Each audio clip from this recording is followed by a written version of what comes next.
Tonight on NAIT NewsWatch. Flu shots are now available at NAIT, but not all students will receive a vaccination. A lot of our health students that are in the School of Health and Life Sciences didn't used to get the flu shot. Transit commuters face delays on Wednesday morning from damaged LRT vehicles. And our crews were out and fixed the issue last week, and we weren't anticipating ramifications. And a local video game company lands a major deal. For me as a gamer, it was just kind of an accomplishment to get on some of the systems that I've been playing. NewsWatch starts now. Good evening. Many people rolled up their sleeves for their flu shots this week here at NAIT. Even though the shots are free, there are some people, especially the younger population here on campus, that do not see the need for the needle. Our Ivina Wong joins us live from the South Lobby with more on that story. Ivina? Thanks, guys. With the start of flu season underway, NAIT's flu clinics opened this week just in time to provide flu shots for staff and students. However, the officials here at NAIT say that it's a challenge to convince the younger generation to get their shots. No, and I've never done it, and I also don't see any reason why I should do it, honestly. No was the answer we heard most from students when we went around the school asking if they were going to get their flu shots. Probably not, because I haven't gotten it for, well, my entire life, pretty much. It's not like I'm against vaccinating myself, but yeah, I'm not doing it. I mean, I wasn't really planning, but I could get it. We did an informal poll this week asking 60 students between the ages of 18 and 25 whether or not they were going to get their flu shots this year. 70% of them said they weren't planning to. NAIT's supervisor for health services believes one of the biggest reasons students don't get the shot is because they aren't fully educated about it. There's a lot more social media out there these days, and people aren't always reading news stories or authentic articles, and they're going by what others have said. Might be that they're scared too. A lot of people remember their experiences from getting their shots when they're younger and just don't like it. Bannerman stresses that students are at risk for the flu due to spending so much time in the close proximity to classmates. Students are in such close quarters. They sometimes share tools, they share drinks, they share. And people forget that. You can actually cough into your hand, wipe the table, and pass on the flu to the next guy if the table isn't wiped in between. NAIT student Joel Warrington agrees germs spread quick. He was one of the first people to get his needle at NAIT this week in hopes of protecting not only himself, but also the people around him. My parents kind of just, brought me when I was younger to get the flu shots, but I think it's also important just to, remain healthy and not, put other people at risk as well. So this week, about 500 people went to get their shots so far, but NAIT's not sure how many of those people were staff and students. However, they are working on a system for next year that will allow them to scan your one card, and they'll be able to keep track of how many staff and students go. Ivina, what can staff and students do if they missed out on the 2 flu clinics here this week at NAIT? So for the staff and students that did miss out their chance on getting their shots this week, NAIT will be holding 4 more dates in the month of November. If they can't make it to any of those 4 dates, they are encouraged to go to their local pharmacy or physician and get their shots there. Also, even though the flu clinics are held here at NAIT, they are open to the general public. And for anyone who can't get their flu shot, is there anything else they can do to stay healthy? Yes, so NAIT is encouraging students to practice good hygiene. So that means washing your hands or using sanitizer, opening the doors with your elbows or following people through the doors, coughing into your elbows, not visiting people if you know you are sick, and letting your instructors know if you are sick and take the day off to rest. If you do have questions or concerns about getting the flu shot, come talk to health services here at NAIT. Talk to your local pharmacist, your physician, or even the nurse practitioners. Thanks, Ivina. That's our Ivina Wong reporting live from the South Lobby. LRT trains are operational again today after major delays and closures came for commuters earlier this week. 40 of 97 LRT cars were forced to be sidelined Wednesday morning in Edmonton, causing morning commuters to bus or find alternative means of transportation. The problem, damage to the overhead arms on the vehicles. During routine inspections, when those trains were going out of service in the middle of the night, we discovered that one of the arms that basically supports the overhead wires on the LRT that supply electricity, we discovered that one of those arms was sagging a little bit, and our crews were out and fixed the issue last week, and we weren't anticipating ramifications from that. Despite those repairs last week, additional damage did happen, but the city says it has now fixed the problem. The LRT was back up and running fully by Thursday morning. Today is the last day on the job for Edmonton Police Chief Rod Knecht. Have you thought about what's next for you, sir? I'm going to Disney World. That's Chief Rod Knecht discussing his retirement plans. After serving 7 years as the Edmonton Police Chief, Chief Knecht says it's finally time to hang the badge. Before leaving EPS, he wishes to share a few words of wisdom on what he hopes to see from EPS when he's gone. It's important for us as the police to work with other agencies, because I think on the mental health problem, and on the addiction problem, on the homelessness problem, the police are not the solution. The criminal justice system isn't the solution. We shouldn't be arresting these people. And the police should be focused on the predators, the people that are taking advantage of those people, not the people that are disadvantaged and in distress. Deputy Chief Kevin Brzezinski will fill in once Knecht leaves his office. Meanwhile, the commission is already on the lookout for a permanent chief. A recent trend of warmer weather has some farmers feeling very optimistic. After a wet and snowy start to the month, farmers are pleased with less moisture and more sunshine. Farmer Humphrey Bannock, who's also the vice president of the Alberta Federation of Agriculture, tells NewsWatch the warmer weather has alleviated stress on the farming community. I know a lot of farmers were very distressed at a point in time that felt they may not even get their crops off this year. The hot, dry weather's been a true godsend for us. Huge gains have been made in productivity. Talking to people around the province, probably by the weekend we'll be getting close to wrapping most of this up, which will be very good. According to the latest crop report, as of October 16th, under 50% of the crop in Alberta has been harvested. Bannock and his farm near Camrose are 90% harvested for the season. There is some concern about how students are doing in math after Alberta Education released results from last year's provincial achievement tests. The results from the grade 9 math portion were low, with only half of the 9th graders who wrote the test passing. A new calculator-free segment. This is way down from the 75% of students who passed the second part of the test, in which calculators were allowed. That's concerning to one NAIT instructor who says it's important to be able to compute even without a calculator. Math. It's not so much about the math with apprenticeship, it's the understanding of the numbers, making the numbers mean something to a scientific fact and relating that. So it's not just a matter of punching the numbers and say I got the numbers. To us, it's more, do you actually understand the concept? The province says it saw similar results when a calculator-free section was added to the grade 6 achievement test. But after an initial drop, the test scores did go back up, with 72% of grade 6 students passing this past spring. St. Albert is preparing to bring in some new recycling policies. Starting November 1st, people in St. Albert will no longer be able to recycle their glass jars or to-go cups. In the global recycling markets, countries that were taking recyclables before ended up with a lot of garbage and contamination, so things that were no longer recyclable. They kept sending them over to those places, and unfortunately they weren't being recycled, so they want to make sure that the items that we send over are recycled. So we want to make sure the items that we as St. Albert residents send over are recyclable. Items no longer allowed to be recycled include glass bottles, single-use cups, and plastic clamshells. They suggest using multi-use coffee cups as well as buying items such as yogurt in larger containers that will last you longer. Local video game developers are hitting it big time with their newest game that is set to be released next year. The game will be released on multiple consoles as it was picked up by Sony, Microsoft, and Valve Corporation. Our Libby Dirks joins us with more on that story. Thanks, guys. If you're into video games, then you're probably pretty familiar with stores like this.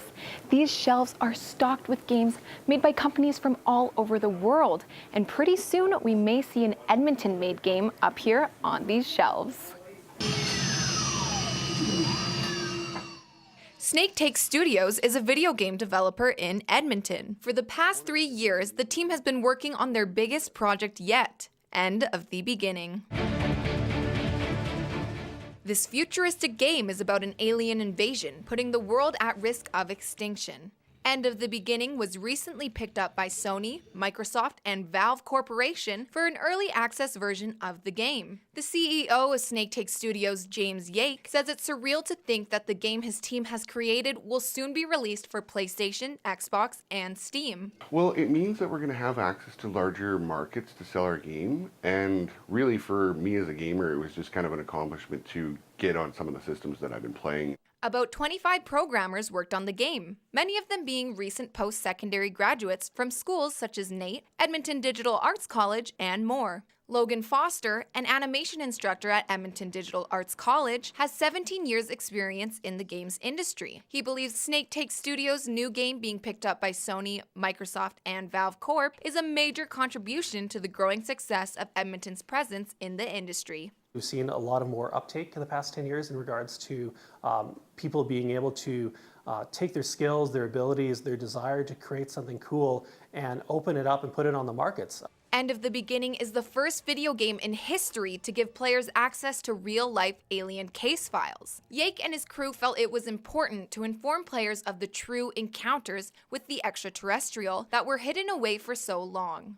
We're going to be the first game ever to not only deal with aliens in our game, but there's a reality to them. So in the lore, we're going to give players access to the exact same documents, formerly classified documents, that we now have access to. If all goes as planned, the virtual reality version of the game will be released by the end of this year.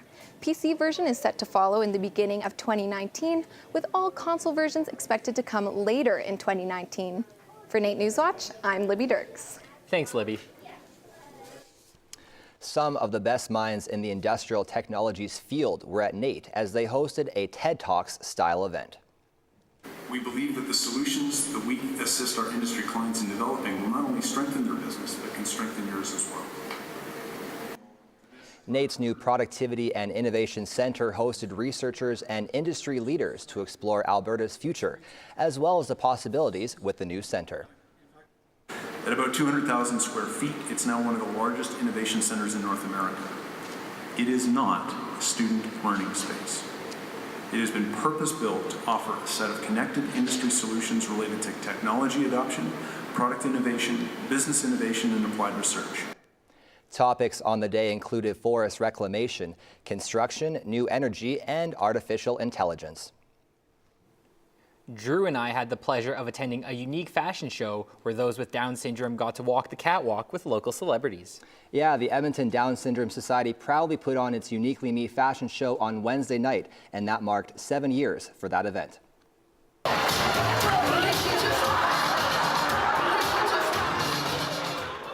Over 300 came out to support the Uniquely Me fashion show. All proceeds raised from the event will go towards local programs in speech and literacy for those affected by Down syndrome. The event also helps raise awareness of the abilities of those with Down syndrome. They are employable, that they are able to do anything that any typical person can do. They can walk the runway, they can dance, they can follow all the direction, they can do all of those things. It's super important for us to have people see and understand that, and all the people here tonight are those people that do understand. Families looking to take part in the upcoming speech and literacy programs are asked to contact the Edmonton Down Syndrome Society. Coming up after the break, students are concerned tuition will rise in the near future. The Council of Alberta University Students is urging the government to release a review for the tuition freeze.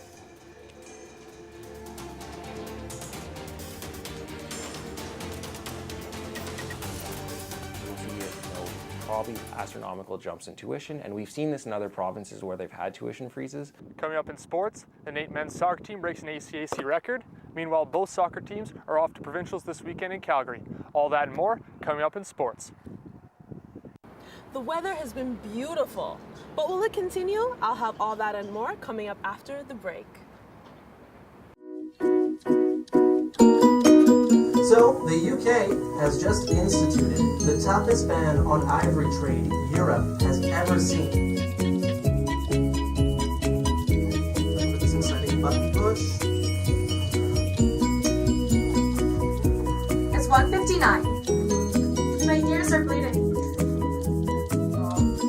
would have required over 40 stitches to her face. Good afternoon, it's 2 o'clock. I'm Jenna Winterburn with your NR92 News Update.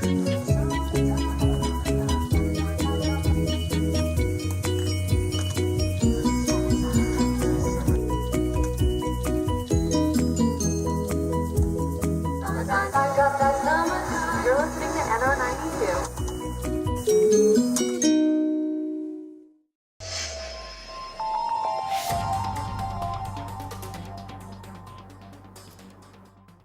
So Drew, is it just me or has it been very warm for October recently? Yeah, it's been a really warm past couple weeks. I was told that the first half of October a lot cooler than the second half, so hopefully those warmer temperatures will stick around through November. Lebanon, what do you got for us? So this weekend the weather is going to be pretty cloudy. So in Calgary we have mostly cloudy on Saturday with a high of 10. At night it's going to be partly cloudy with a low of -2. And on Sunday it's going to be a high of 11. And in Jasper on Saturday it's going to be mainly sunny with a high of 9. At night it's going to be increasingly cloudy overnight with a low of -2. Sunday it's going to be mostly cloudy with a high of 11. In Fort McMurray on Saturday it's going to be mostly cloudy with a high of 8. And at night it's going to clear with a low of -3. And Sunday it's going to be mainly sunny with a high of 8. And in Edmonton, on Saturday, it's going to be mostly cloudy with a high of 10. At night, it's going to be mostly cloudy with a low of -1. Sunday, it's going to be partly cloudy with a high of 12. And if we go to Edmonton's average high and low, we can see that the average high has always been 7 and the average low it's net -3. And if we go to the record in 1940, it was +26. And in 1930, it was -20. That's been your look at weather. NewsWatch Weather is brought to you by NR92, the station for the students. Thanks, Lebana. The tuition freeze is already on its 3rd year. Students and post-secondary are eagerly awaiting the freeze review. Firdaus Salatin has more. The Council of Alberta University Students is urging the government to release a review for the tuition freeze, which rolled out in 2015. Many students are concerned. They fear once the freeze is over, the tuition price will skyrocket. Prince Ali, a student in the DMIT program, says he already has plenty to worry about. It affects our studies mainly, and we don't get the time to study, or we just sometimes in tension or stressed, like how do we get the money, how do we have to pay the fee. Like for the coming winter, like my friends are already worried about the fees. They are just asking back home and saving money. When Saskatchewan lifted their 4-year freeze, tuition costs rose by 38%. When BC's 6-year freeze ended, students would pay up to 25% more in the following years. Albertans are not only wondering about its aftermath. Andrew Byman, the chair of CAUSE, says that universities are already feeling the effect. The quality of education starts to tend to dip because as the prices or the cost of living increases, you have to pay professors, you have to pay teachers, you have to pay faculty and staff. So the problem is that the post-secondary or universities will have to make a decision on whether or not they're going to continue to pay these people, or they're going to have to start cutting back on staff and increasing class sizes. One idea he suggested was to put a law in place that caps the tuition cost at CPI rate. So that means students will still see their tuition increase, but it'll increase slightly because inflation usually doesn't increase that much. And that means the tuition prices will remain stable. It'll be sustainable because now the universities will still be able to collect revenue off of it, but they won't be funding primarily off of students' backs, and students will be able to predict their education and it'll still remain more affordable. The Alberta Student Executive Council has a different, much longer-term solution in mind. Instead of just basing the tuition cost on a year-to-year CPI, NAIT Director Jason Roth suggested that Alberta should roll a 15-year average of the CPI. If you had a kid tomorrow, you might actually be able to plan within a few $1,000s exactly how much money you needed to save for them to go to post-secondary. The Minister of Advanced Education, Marlon Schmidt, says that he is working closely with CAUSE and intends to share a long-term strategy this coming week. For the Southtown, NAIT NewsWatch. It's been a great season so far for the NAIT's men and women's soccer teams. Both teams have big games coming up this weekend, and Eric Bay has more in sports. The NAIT women's soccer team is heading to provincials this weekend, looking to advance to nationals. The Ooks team is coming in hot after winning both their games this past weekend to finish their season undefeated. Head coach Carol Holt doesn't expect her team to let off the gas this weekend. We've talked about it during the season, and our players have done a really good job of staying on task. We've got a good mixture of returning players and new players, so our returning players have done a good job in leading. Thanks to their 10-0 record, the Ooks will have a bye to the semifinals, where they will face the winner of the quarterfinal game between Concordia and Red Deer. Speaking of provincials, the Ooks men's soccer team is also qualified, and they set an ACAC record in the process. The Ooks were back at practice Tuesday after Ladji Touré scored the Ooks' 64th goal of the season on Sunday, which broke the record for most goals in a single season. The record was originally set back in 1994-95 by Mount Royal. Touré says that the team is after a trophy, not records. We go there not for nothing. We go to bring the cup in Edmonton, so I think we have a lot of work to do. The Ooks come into the tournament with 9 wins and 1 tie. They will play their first game on Saturday at 4 p.m. The NAIT Ooks men's basketball team hosted the Lakeland Rustlers for their home opener on Friday. The Ooks would jump out to an early 13-5 lead thanks to Samson Clear's second effort and a nice catch-and-shoot 3 by Tyler Dobish. However, Rashawn Russell would get the Rustlers back to the game, putting up 9 points in the quarter, including this nice drive to the hoop to tie the game at the end of the first. The Ooks would get sloppy in the second as Adrian Richards would pick off Clear's pass for an easy 2 points, allowing the Rustlers to take the lead. The Ooks would improve their ball movement later in the quarter, with Clear finishing off the nice passing play, bringing the Ooks within 5. Start of the third now with the Ooks down 10, looking to close the gap, but Holiday comes up with a monstrous block on defense to stop the Ooks. More poor passing by the Ooks would lead to a 3 by Rustlers guard Brandon Isaac, and the Rustlers would end the third, leading 61-44. The Ooks would find their offense again and win the fourth quarter, but it was too little too late as they would drop their home opener to the Rustlers 83-67. It was a wild finish at Commonwealth Stadium on Sunday as the Edmonton Huskies took on the Regina Thunder in the Prairie Football Conference semi-final. The Thunder would strike first in this one with 2 field goals, including this 18-yarder by Eric Maksimiuk, putting them up 6-0. The Huskies would look to respond on the following drive, but running back Brant Burzik would fumble the ball at the Thunder 15, and the Thunder would recover, keeping the score 6-zip after 1. Moving on to the third with the score 12-3, it was the Huskies' defense that finally found the end zone, as O'Shane Samuels would strip the ball and take it 46 yards down the sideline to the house, cutting the Thunder's lead to 2. Edmonton would tie the game a few minutes later after a bad snap forced Maksimiuk to kick the ball out of the end zone, conceding the safety. Later in the third, Edmonton would reach the red zone thanks to a nice sideline grab by Nick Akawi, and they would score 2 plays later, giving them their first lead of the game. It wouldn't last long as Ethan Douglas would score to tie it up at 19. After both teams traded touchdowns in the fourth, the Huskies punted with 2:30 left in the game, and Douglas would misplay the ball, allowing Samuels to score his second touchdown of the game, putting the Huskies up 33-26. However, Regina would respond late, tying the game. The Thunder would have a chance to win it all, but the attempt was blocked, sending the game to OT. After holding the Thunder to a field goal, the Huskies would punch the ball in from the 1, giving them a 39-36 victory and sending them to the finals against the Saskatoon Hilltops.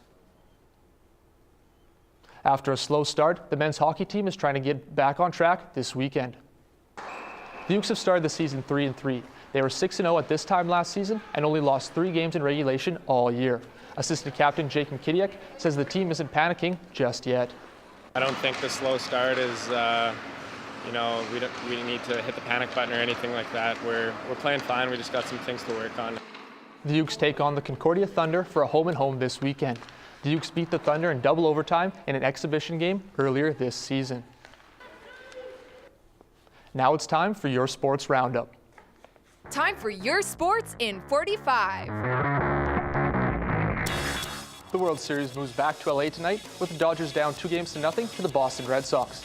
The Dodgers hope the warmer weather will get them back into the series. However, the Red Sox are undefeated on the road in the postseason, and that streak should continue with Rick Porcello on the mound.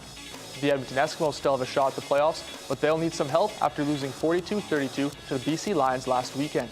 They need the Calgary Stampeders to beat the Winnipeg Blue Bombers tonight to keep their playoff hopes alive. However, Winnipeg is coming off a bye and are currently on a 4-game win streak, while the Stamps are on a 2-game slide, so it's not looking good for Edmonton. And the Toronto Raptors have started the NBA season 5-0, tying their best start to a season ever. They're going for win number 6 tonight at home against the Dallas Mavericks in what should be a high-scoring affair and another Raptors win. That's been your sports in 45. Thanks for that, Eric. Who would you say are the Ooks' biggest competition this year? Would definitely have to be SAIT. They're hosting this year, and they also have a bye to the semifinals for provincials. Now, Nate, you said it was they already broke a record this year. How does a team like SAIT match up statistically to them? Well, both SAIT teams do have better records than NAIT. They're both 12-0, and they also have a similar stat for goals against. Thanks, Eric. Coming up after the break, we visit the Youth Empowerment and Support Services, also known as YES. We found out about the work they do. We found out about the work that they do there. To me personally, YES is a second home for these kids. Sometimes it's their only home. YES is a place to empower. This door leads to Trifo Theatre. It's locked right now, but in just a few hours it'll be open to the public, where a world-renowned pianist named Martin Mayer will be coming back to his hometown of Edmonton for the first time in 16 years. He'll be in this hall for one night only. All that and more on Your Entertainment, coming right up. What the? Don't miss out on Ooks hockey. Catch Ooks play-by-play for home games Friday and Saturday nights. Light the lamp with NR92.com, the station for the students. NewsWatch jackets provided by Elite Promotional Marketing and Timberland Supply. This week, Jake and I took a look at YES, the Youth Empowerment and Support Services. YES has been running in Edmonton with the goal of preventing and diverting homelessness. To me personally, YES is a second home for these kids. Sometimes it's their only home. YES is able to help youths aged 15 to 24 by providing temporary housing, food, clothes, and individual wraparound support. Things obviously in need for winter, healthy snacks for kids, but that's constantly changing because our kids are constantly changing, so we just update that as the seasons go.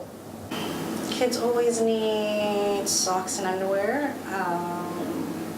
Obviously, just if you think about the necessities that you would need in life, think about that with our kids. So toothpaste, combs, blankets, pillows. To find more ways you're able to help out, please go to yess.org. Now let's take a look at entertainment. Bryn, what have you got for us there?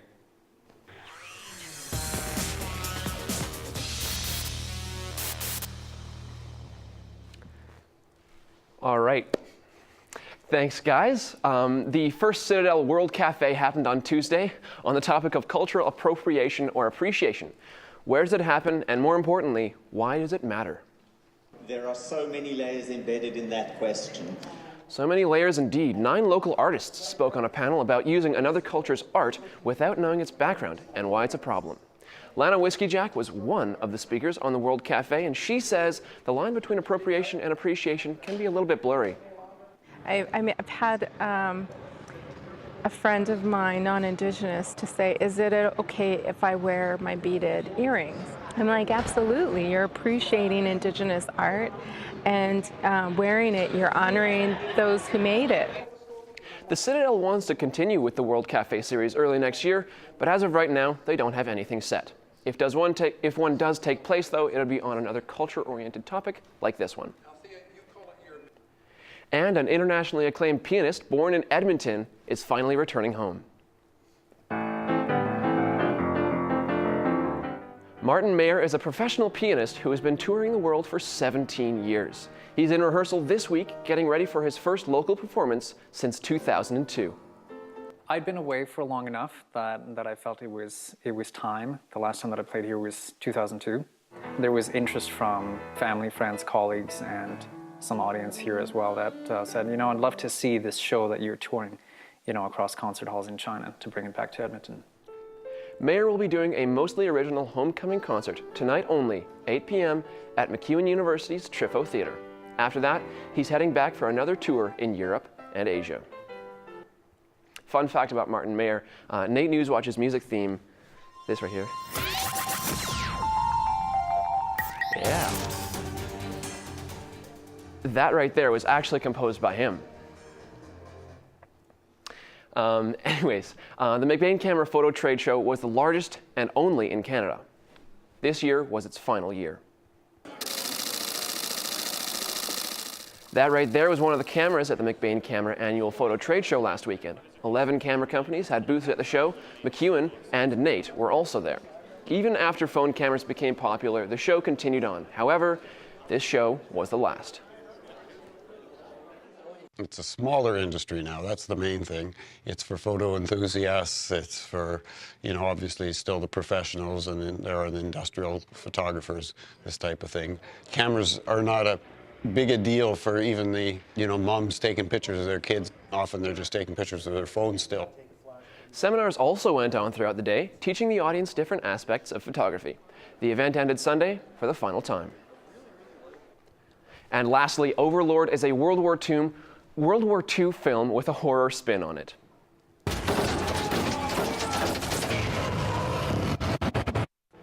Well, it starts out exactly how you'd think it does, but then it takes a turn, and we find out that the soldiers not only have to fight off the Nazis, but also these bloody things, which are a result of a secret Nazi experiment. What is this? A 1,000-year army.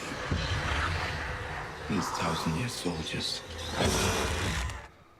Overlord comes out on November 9th, and you can take a friend to see it for free if you're the first to tweet us at NAIT NewsWatch which film festival Overlord premiered at. It's an admit to ticket. We also have another one, and stay tuned to our online media pages for that one. Yeah, that's it. That's been your entertainment. Back to you guys. Thanks, Bryn, and thanks for joining us for this week of NAIT NewsWatch. Have a good weekend, and make sure to tune in next week.